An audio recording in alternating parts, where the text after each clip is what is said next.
Olá, tudo bem? Seja muito bem-vindo. Eu me chamo Rodrigo Bastos Monteiro, sou um professor de Administração e Economia e aqui neste canal sempre trago vídeos que falem sobre o mercado financeiro, empresas e gestão.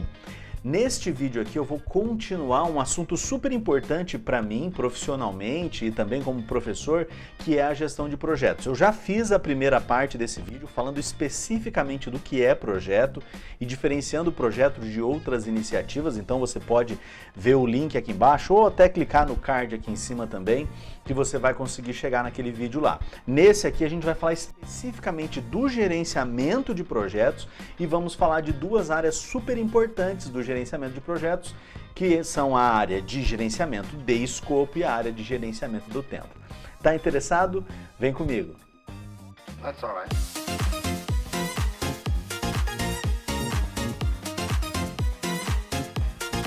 That's all right. Você pode me ajudar a desenvolver esse canal, basta você clicar aqui no botão de inscreva-se, ativar o sininho das notificações e deixar uma curtida aqui no vídeo.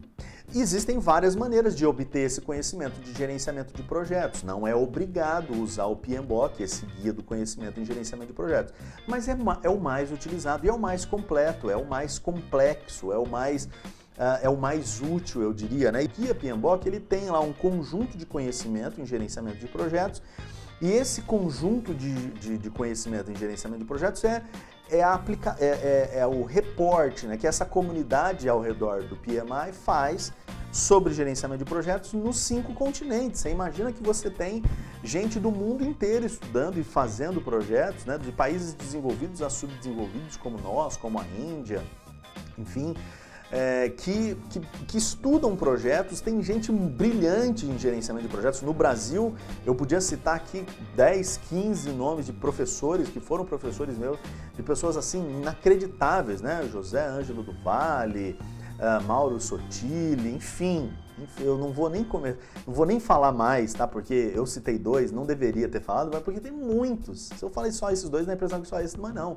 Tem muitos professores assim incríveis e pessoas altamente capacitadas em gerenciamento de projetos. Muito bem. Mas o guia, ele contém esse conjunto de conhecimento que você, quando toma contato com o guia, você agora passa a ter conhecimento para aplicar as atividades do projeto e, portanto, gerenciá-lo. Não exatamente toda a estrutura que está o guia, né? Então as pessoas às vezes preferem coisas simples, que deem uma página, 2, e elas acham que com isso elas podem dizer que o PMBOK está suplantado, por exemplo. Não é verdade. No mínimo não é verdade, né? O PMBOK continua sendo, até porque nos últimos anos ele tem incorporado conhecimentos do gerenciamento ágil de projetos, enfim. Eu continuo sendo um pouco cético com pessoas que não sabem o que significa um guia do conhecimento de gerenciamento de projetos e dizem que o PMBOK não serve, que está obsoleto e tal. Não é verdade. É que a pessoa ainda não se deu ao trabalho de falar sobre projetos aprendendo sobre projetos, né? É um pouco dura essa minha posição, mas é verdade isso. No dia que a pessoa souber sobre gerenciamento de projeto, a partir do PMBOK e outras maneiras, aí ela pode dizer se é ou não, né? Tudo bem.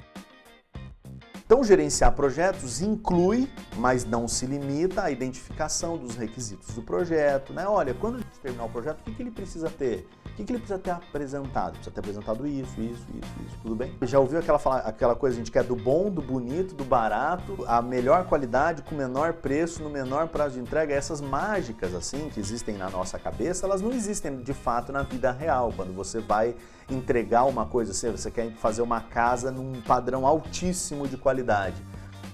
Com certeza, ela não será construída na mesma velocidade, mesmo que tenha a mesma metragem, tá? Ela não vai ser construída na mesma velocidade que seria construída uma casa de baixo padrão de qualidade, né? Baixo padrão de acabamento, de baixo padrão. Por quê? Porque é muito mais difícil você colocar um piso de porcelanato numa casa de alto padrão do que uma cerâmica de baixo padrão, mesmo que seja a mesma quantidade, né? Mesmo que seja a mesma metragem, é mais difícil, demora mais, né? O cuidado com o acabamento exige mais tempo, exige mais dinheiro, exige mais tecnologia. Então não existe bom, bonito e barato em gerenciamento de projetos. Então, embora você vá receber esse tipo de demanda das pessoas que contratem o gerenciamento de projetos, eventualmente de você, não é verdade, né? Não é verdade que isto seja assim. Você vai precisar entender o que cada uma das partes, às vezes o dono da empresa está pensando no dinheiro, mas às vezes na produção está pensando na qualidade, às vezes o pessoal de tecnologia está pensando no balanceamento da tecnologia, na atualização da tecnologia. Então você precisa lidar com essas demandas para criar o que pesa mais, né? O que pesa mais. Isso faz parte de gerenciar projetos. Eu não estou aqui sendo bastante específico, explicando cada um desses pontos, porque a ideia do vídeo é ser genérico, né? Então, o PMBOK, ele apresenta, né, e o gerenciamento de projetos desta maneira, apresenta que para você cuidar disso, né, identificar requisitos, alinhar as expectativas, comunicar-se, balancear as demandas em relação ao projeto, né, as expectativas em relação aos projetos, enfim, ele fala que para você fazer isso, você tem que cuidar de muitas coisas. Você tem que cuidar da comunicação, do escopo, do tempo, do custo, das pessoas, dos riscos, da integração do projeto, da qualidade do projeto, das partes interessadas no projeto, enfim, você tem que cuidar, como gerente de projeto, você tem que cuidar de muita coisa, só que muita coisa a gente não entende. Como ser humano, você não consegue entender tudo de uma vez só. Eu preciso separar em partes e te mostrar essas partes, o que você precisa cuidar em cada uma dessas partes, para você poder tomar noção. Então a gente vai explicando aos pouquinhos. E o PMBOK faz isso. Ele separa em 10 áreas de conhecimento que você precisa ter para gerenciar o projeto, e dentro dessas 10 áreas de conhecimento ele ainda coloca processos que você deve fazer para continuamente gerenciar aquela área, né? Então eu vou gerenciar um projeto de implantação de um software, beleza. Eu vou ter que cuidar da comunicação desse projeto de software. Eu preciso cuidar da comunicação, eu tenho que me comunicar com o patrocinador, com o cliente, com as pessoas que trabalham ali, com outras pessoas que são interessadas, eu preciso comunicar. Então, cuidar da comunicação de um gerenciamento, de um projeto de software, é muito parecido com cuidar da comunicação do gerenciamento, sei lá, da implantação de uma usina eólica, ou de uma implantação de uma filial, ou do estabelecimento de linhas de exportação. Comunicação com partes do projeto, ao redor do projeto, com stakeholders, com patrocinador e tal. Então, dado que a comunicação em projetos, claro, projetos diferentes, mas a comunicação tem desafios parecidos, dá para dizer que tem processos de planejamento, de gerenciamento, de controle das comunicações. Dá para dizer isso, dá para dizer. Então o PMBOK apresenta processos de gerenciamento para comunicação, para gerenciamento de escopo, para gerenciamento do tempo e assim sucessivamente. Tá me entendendo? E aí os processos têm mais ou menos essa estrutura aqui, né? Então, dado um certo contexto em que o projeto está acontecendo, os fatores ambientais da empresa, patrocinadora ou executora do projeto, dados os ativos operacionais que estão à disposição, né, os ativos e processos operacionais que estão à disposição ou que são imputados ao projeto para que ele seja executado desta maneira, dado tudo isso, você vai gerenciar um projeto. Neste caso aqui, você vai usar algumas entradas, algumas ferramentas e técnicas e algumas saídas para produzir uma atividade de gerenciamento de projetos. Dentre essas atividades, uma super importante aí que cai na maioria das provas de ENAD, por exemplo, ou até mesmo numa prova de certificação, é a de definição do termo de abertura do projeto, desenvolver o termo de abertura. Lembra lá que a gestão de projetos é identificar projetos, gerenciar projetos? Então, o termo de abertura é uma dessas atividades que você faz com o intuito de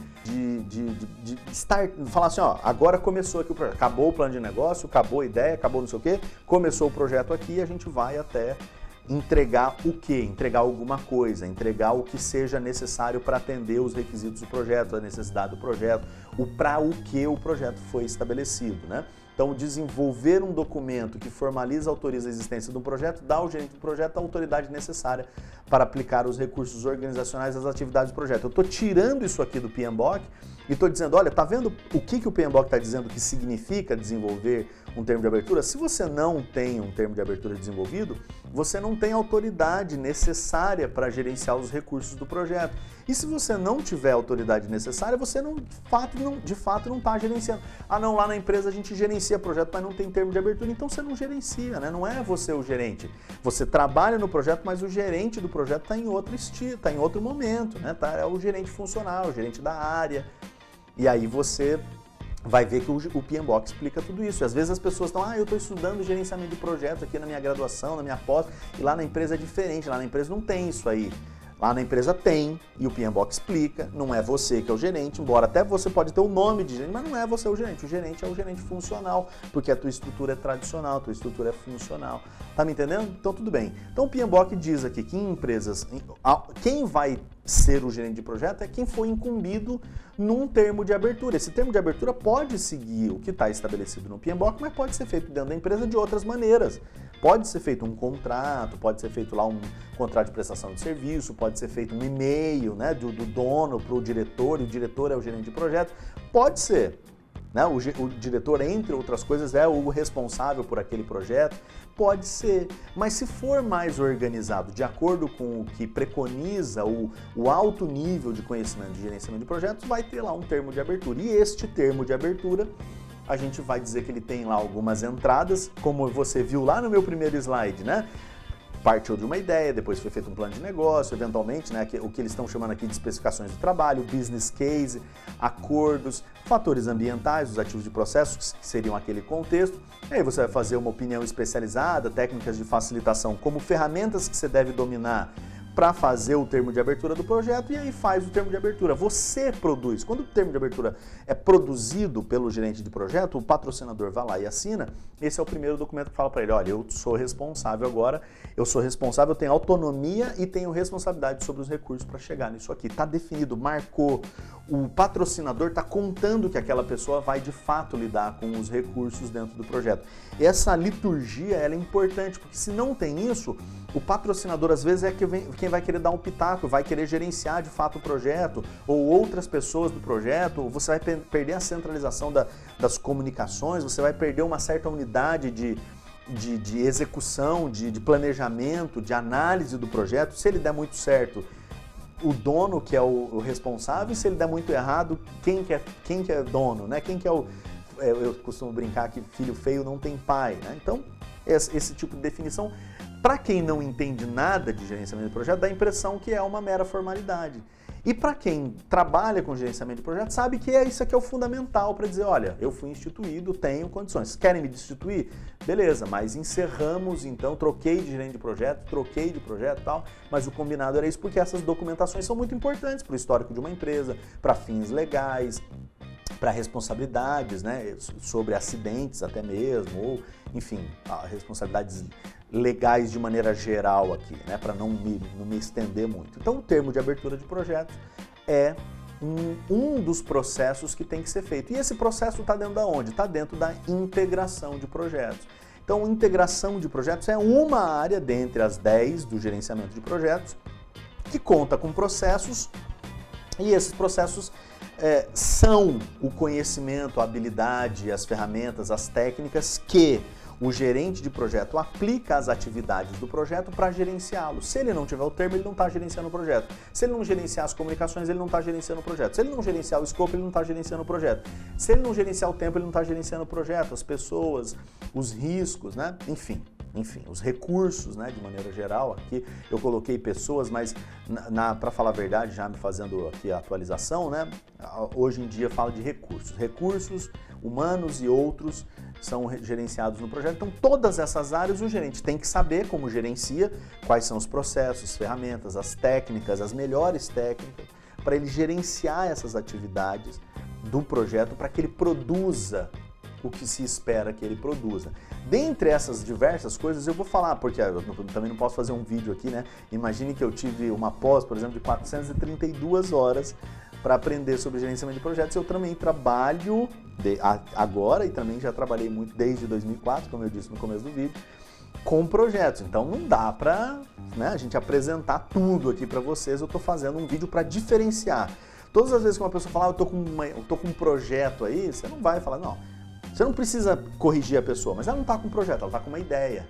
Ó, eu estou com um projeto para nós aqui. Ela não está com um projeto, às vezes ela tem uma empresa, um negócio. Ela vai falar, ó, eu estou mexendo com uns projetos aqui, ela não está mexendo com um projeto, ela está fazendo algumas operações lá, venda, compra, coisas que ela faz sempre.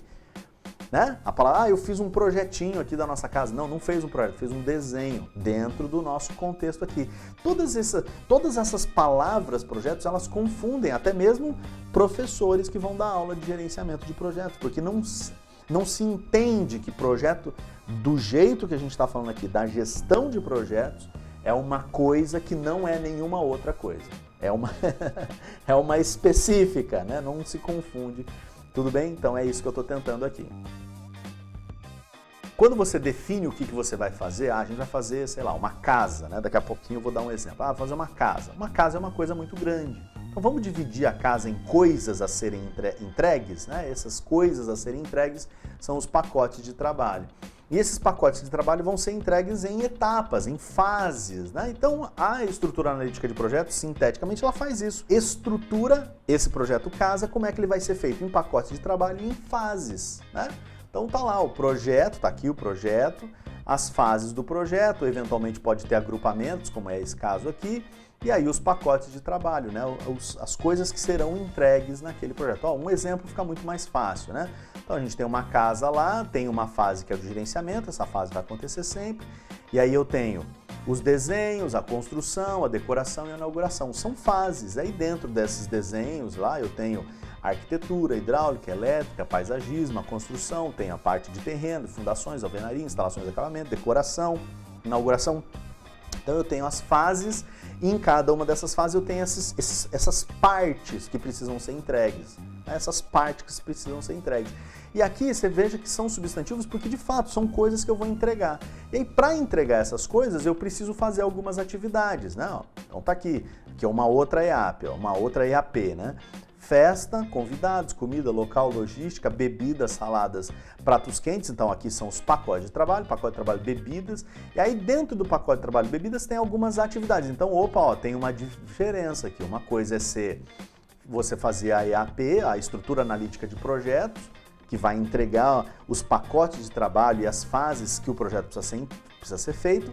E eu tenho uma outra atividade aqui, uma outra atividade de gerenciamento de projetos, que é definir os tipos de bebidas, definir as quantidades de bebidas, comprar os itens, que são o quê?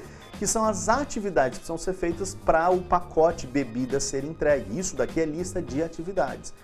Aqui, a EAP, eu estou falando EAP porque é o nome da minha empresa, mas a EAP, né? Ela é uma estrutura analítica de projetos, né? Então ela está lá dentro do escopo, quando você descreve o escopo. E a definição das atividades aqui, elaborar a lista de atividades, ela está dentro do cronograma, do gerenciamento do cronograma. Por que são coisas diferentes? Porque numa você define o que você vai fazer e a outra você define como você vai fazer e quanto tempo vai levar para fazer. Então logo depois de você ter definido as atividades, o que a gente vai fazer? Então perceba, né? Foi lá definido o escopo, o que nós vamos fazer, defino as atividades e aí que atividade vem primeiro. A gente vai chamar isso de sequenciamento, né? Eu estou deixando alguns exemplos aqui, eu não vou explorar tanto esses exemplos aqui agora, mas eu estou deixando esses exemplos aqui porque são as sequências, né? O que eu vou fazer primeiro, antes do outro, né? E eu faço isso de maneira geral para o projeto todo, para todas as atividades do projeto. Porque o que eu quero é ligar essas atividades, né? Fazer o que a gente vai chamar de desenvolvimento de um diagrama de rede. Eu vou sequenciar as atividades para saber de onde eu começo até onde eu termino o projeto, quais são os caminhos. E aí, para fazer esses caminhos, eu uso uma ferramenta, que é uma ferramenta que a gente chama de diagrama de rede, né? Esse diagrama de rede, ele é utilizado no sequenciamento das atividades, no processo de sequenciar as atividades, e ele é uma coisa específica, ele não é um fluxograma, ele não é um organograma, ele é uma coisa específica, é um diagrama de rede. Ele tem início, que tem lá obrigatoriamente, se você utilizar esse daqui, né, das atividades no nó, ele tem o início, que é um marco é uma atividade sem recursos e sem tempo, então você tem um início, e aí você tem uma relação entre essas atividades, né, aqui o início e a atividade A, a atividade inicial, Depois dessa atividade inicial, vai para outras duas, depois essas outras duas estando prontas, eu posso fazer aqui, depois eu posso fazer aquela, enfim, depois tudo isso estiver pronto, eu posso terminar um outro marco. O maior caminho entre o início e o fim do projeto é a duração do projeto de maneira geral. Então, quando você vai fazer um diagrama de rede, uma das coisas que você vai observar é isso daqui, né? Então, você tem lá o início, o término e você tem algumas atividades, né? Então, atividade A, B, C, D, E, F, G, H, J, K, L, M. Muito bem, então você tem essas atividades. Aí, cada uma dessas atividades, então, a atividade A, ela tem uma duração de 6, vamos pôr dias aqui, tem 6 dias. Então, do início, eu já começo a fazer essa atividade A, que tem 6 dias. Da atividade A, eu posso ir para E. A atividade E tem duração de 3 dias. Então, 6 daqui, mais 3, 9 dias ela termina. Aí eu posso ir para a atividade H, com 9 dias ela começa, com mais 5 de duração, com 14 ela termina e aí já pode terminar o projeto. Mas eu não posso terminar o projeto antes de fazer o resto, né? Então, da atividade A eu também posso ir para a atividade D, 6 com 10, 16. Então, ela começa em 6 e termina em 16, posso terminar. Você percebe que a atividade D vai terminar depois da atividade H, com 16 dias, a atividade H com 14. Só que aí também eu posso fazer a atividade B, BFJK. A atividade BFJK tem um fluxo aqui que quando chega na F, para eu pular para J, eu preciso que a G esteja pronta. E a G é assim, a C leva 3 dias, a G leva 4 dias. E aí, como a G leva 4 dias e, portanto, ela vai terminar no máximo em 7, eu não posso começar a J aqui em 4, que era o que a F estava me mostrando. Eu preciso começar a J em 7. 7 mais 8, 15. Começo o K em 15, mais 4, 19. Esse é o término mais longo, né? Porque esse outro caminho GLM aqui termina em 15. Então, tem um caminho que termina em 16, outro em 14, outro em 15 e tem um que termina em 19. Como o que termina em 19 é o maior dos caminhos, então o projeto também termina em 19. E aí eu faço isso também voltando, né? Se tem que terminar em 19 menos 4 de duração, 15, né? Se posso terminar em 2 de 19 de duração, menos 19 do projeto, menos 2 de duração, 17, eu vou vendo que eu tenho folgas. Eu tenho 4 dias de folga aqui, eu tenho 5 dias de folga aqui, tenho 3 dias de folga, eu posso ver as folgas do projeto. Saber as folgas do projeto vai me permitir gerenciar as atividades do projeto de modo a corrigir eventuais atrasos, realocar melhor os recursos em momentos de crise, né, de atraso no projeto. Para gerenciar o projeto, você tem que cuidar de muitas coisas, porque você não é o chefe, você não é o dono, você não pensou o projeto da tua cabeça. O projeto foi pensado dentro da estratégia da empresa e você, como gerente de projeto, precisa dar conta de entregar esse resultado para a organização, né? Se é assim, se é dessa maneira, então, para entregar o resultado, você precisa cuidar das comunicações, cuidar do escopo, cuidar do tempo, cuidar dos riscos, você precisa cuidar de muitas coisas dentro do projeto. Bom, se é para fazer isso, você precisa estudar cada uma dessas áreas e entender os processos de gerenciamento de cada uma dessas áreas. Se é verdade, tem coisas assim que são fundamentais. O termo de abertura do projeto diz se você é ou não o projeto. Se não tiver isso, você não é. O gerenciamento das comunicações vai mostrar como é que você deve entregar e o que você deve entregar de informação para cada uma das partes do projeto. O escopo do projeto, definir o escopo, gerenciar o escopo do projeto, passa por organizar o projeto de tal maneira que você veja os pacotes de trabalho e as fases em que o projeto será entregue, porque você não entrega tudo de uma vez, você vai entregando em partes, precisa pensar nisso. A EAP te ajuda a pensar nisso. Para entregar os pacotes de trabalho, você precisa pensar nas atividades que cada um dos pacotes de trabalho incluem para poder completar o projeto. Então, essas atividades todas, elas se ligam sequencialmente. Algumas dependem das outras ou não, e para fazer isso, você precisa do diagrama de rede. O diagrama de rede, quando ele organiza as durações, quando ele organiza as ligações, o sequenciamento entre as atividades, ele te mostra o maior caminho do projeto, ele te mostra a duração. A partir disso, dá para você gerenciar a expectativa de prazo de entrega, dá para gerenciar a quantidade de recursos que você vai ter nas atividades, dá para tentar otimizar as atividades, porque você agora tem um planejamento de uma certa duração. Tudo bem? Eu espero que você tenha gostado aqui da nossa aula, eu espero que essa aula tenha feito sentido aí para você. Eu fico à sua disposição, um grande abraço, tudo de bom. Tchau.